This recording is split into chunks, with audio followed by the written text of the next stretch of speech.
Hello everybody, welcome back to another Reset Info channel. In today's video, I'll show you how to locate an EV charger really fast on your XPeng vehicle.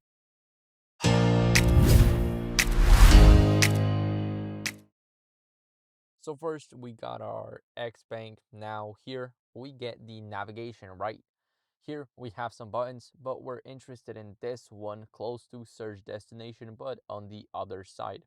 Once we click it, as you guys can see, it will show us every single charger right here. So as you guys can see, there's a lot of chargers nearby.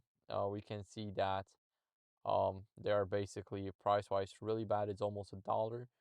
So it's really bad. It's not worth charging here.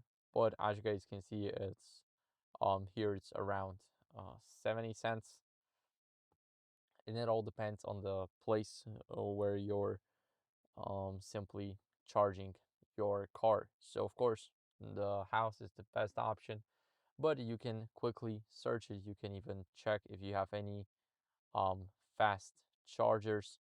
As you guys can see, you do. For me, it's 7 kilometers. So we can simply start the route there. So that's what we can do. Thank you for watching. If you enjoyed this video, then leave a like, subscription, and a comment, and I'll see you in the next one.